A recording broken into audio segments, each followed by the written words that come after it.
آپ حیران رہ جائیں گے. شبر زیدی کی کل سے ویڈیو سوشل میڈیا کے اوپر ٹریول کر رہی ہے, آپ حیران رہ جائیں گے یہ کس قسم کا طبقہ ہمارا حکمران. ایف بی آر کا چیئرمین بے ایمان کہتا ہے پاکستان کے اندر یہ جتنے معاشی مسائل ہیں اس کی وجہ ملا ہے, اس کی وجہ مولوی ہے, اس کی وجہ حجاب اور نقاب ہے.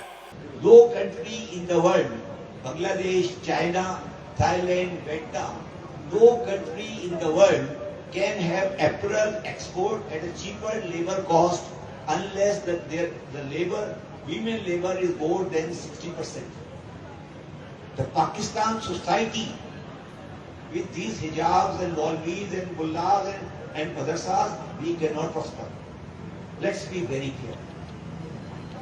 Let's be very, very clear that unless and until you bring the ladies out for labor. میں جب بھی تقریر کرنے جاتا ہوں کسی جگہ فورم پر, تو اگر میں وہاں دیکھتا ہوں کہ مجھے آڈینس میں 25% سے زیادہ حجاب والی عورتیں یا انٹرم داڑھی والے نظر آتے ہیں, تو میں بات نہیں کرتا. او بدبخت آدمی, آپ اسلام کو ٹارگٹ, اس نے تو سیدھا ٹارگٹ کر دیا. لوگ تو اسلام کو ٹارگٹ کرنے کی بجائے مولوی اور ملا کو ٹارگٹ کرتے ہیں کہ ان کے اندر سیدھا اسلام کے اوپر حملہ کرنے کی جرت نہیں ہوتی, لیکن اس بدبخت نے تو سیدھا اسلام کے اوپر حملہ کر دیا. یہ جو بکواس ہے نا کہ جی کہ یہ ہے اللہ کی تعالیٰ کی رحمت ہے, خدا کا ہے, اللہ کا ولولہ ہے, ریاست مدینہ بنا دیں گے, یہ سب بکواس بند کریں. ایک چیز یہ نکال دیں کہ پاکستان اللہ کی رحمتوں سے مالا مال ہے. یہ مجھے رحمت 70 سال میں نظر نہیں آئی. دنیا میں کبھی کوئی چیز ریاست مدینہ نام کی نہیں تھی. نہ وہاں اسکول تھا, نہ وہاں کالج تھا, نہ وہاں اسپتال تھا, نہ وہاں سڑک تھی, نہ وہاں ٹیلی فون تھا, نہ وہاں بجلی تھی, نہ وہاں بینک تھا. ریاست مدینہ کا مطلب کیا ہے؟ آپ کس کی بات کر رہے ہیں؟ ایک ٹرائبل سوسائٹی 1400 سال پہلے ایک بادشاہ بنایا, آپ اس کو ریکریٹ کرنا چاہتے ہیں؟ آپ نے اس قبیل کے لوگ جب ایف بی آر میں رکھے ہوں گے جو معیشت کی ترقی چاہتے ہیں, کس طرح اللہ رسول کے خلاف جنگ لڑ کے سود کے جھنڈے اٹھا کے پاکستان کی معیشت کو توانا کرنا چاہتے ہیں. کس بنیاد کے اوپر؟ سود کے جھنڈے اٹھا کر.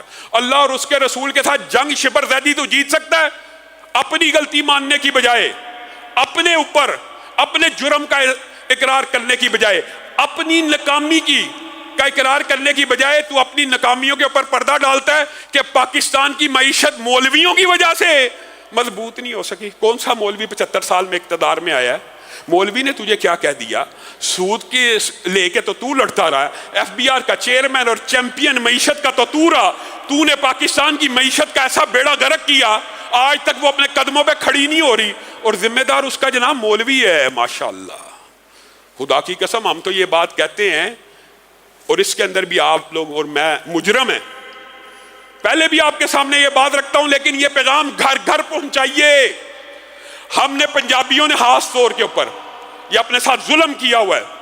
یہ پنجابیوں نے اپنے ساتھ ظلم کیا ہوا ہے کہ ہمارے نزدیک شکر ہے, چلو میں کئی مرتبہ سوچتا ہوں چلو شکر ہے دین اتنا باقی رہ گیا ہے, جو مسلح کا امام ہے نا, اگر وہ معاذ اللہ زانی ہو نا, پورا معاشرہ کھڑا ہو جاتا ہے کہ بھائی ایمان زانی کو مسلح کے اوپر نہیں کھڑے ہونے دینا. چور ہو نا, پورا معاشرہ کھڑا ہو جاتا ہے. شرابی ہو, ہر بندہ شکر ہے, اللہ کا شکر ہے, کم از کم اتنا ایمان موجود ہے کہ ممبر رسول اور مسلح رسول کے اوپر زانی, شرابی, بے ایمان, چور, لٹیرا, کرپٹ نہ کھڑا ہو. یہ بھی اچھائی ہے. لیکن میرے بھائیوں, آپ نے صرف ایک نقطے کو تو چن لیا, دوسرے کو فراموش کر دیا. اگر مسلح کا وارث شرابی نہیں ہونا چاہیے, زانی نہیں ہونا چاہیے, چور نہیں ہونا چاہیے, کرپٹ نہیں ہونا چاہیے, بے ایمان اور خیانت دار نہیں ہونا چاہیے, تو تخت رسول کا وارث کیسے زانی ہونا چاہیے؟ تخت رسول کا وارث کیسے نشئی اور شرابی ہونا چاہیے؟ تخت رسول کا وارث کیسے چور اور کرپٹ ہونا چاہیے؟ میں کے پی کے دورے میں پچھلے دنوں میں تھا, ابھی ڈیرہ غازی خان کے دورے سے بھی ہو کے آیا ہوں. یقین مانیے کچھ باتیں وہاں کی مجھے بڑی پسند آئی. کم از کم ان کے ہاں, میں کلی طور پہ نہیں کہتا, لیکن یہ کنسیپٹ موجود ہے کہ تخت کا وارث بھی دیندار ہونا چاہیے. کنسیپٹ موجود ہے, اگرچہ پوری طرح عمل نہیں ہو رہا. ہمارے پنجاب میں ویسے مولوی دین اسلام متقی نیک پردہ کھڑا کوئی ہو جائے مولوی 2000 ووٹ نہیں ڈلتے 2000 ووٹ نہیں ڈلتے 2500 ووٹ نہیں ڈلتا. یہ آپ بھی منافق ہیں ہم بھی صحیح معنوں میں لوگوں کی تربیت نہیں کر سکے. اگر مسلح کا وارث عالم دین ہے تو تخت رسول کا وارث بھی عالم دین ہے. آپ کو کس نے کہا کہ ریاست اسلامی ہو اور تخت اچھا ہم نے یہ سمجھا شاید یہ جو تخت ہے یہ رسول اللہ کی وراثت نہیں ہے. یہ خلافت بھی رسول اللہ کی وراثت ہے. یہ میراث ہے. اسلامی حکومت بھی رسول اللہ کی میراث ہے. میں نے اور آپ نے اس پہلو کو تو مکمل ہی نظر انداز کر دیا. پھر بھگت رہے ہیں آج بھگت رہے ہیں. آج یہی وجہ ہے کہ اسلام کا نام لینا اسلام کی باتیں کرنا اسلام کی کوہان جہاد کے بارے میں گفتگو کرنے والے کو 4 شیڈول یہ ہو جائے گا وہ ہو جائے گا دہشت گرد یہ ہو گیا. او اللہ کے لیے لوگوں کے اندر اس بات کا ابلاغ کیجئے کہ جس طرح مسلح کا امام چور لٹیرا کرپٹ نہیں ہو سکتا ہمارا نمائندہ بھی چور لٹیرا اور کرپٹ نہیں ہونا چاہیے. الٹی بات معاشرے میں سیاست کی مولویوں کو نہیں کرنی چاہیے. کس کو کرنی ہے؟ چوروں کو کرنی چاہیے لٹیروں کو کرنی چاہیے.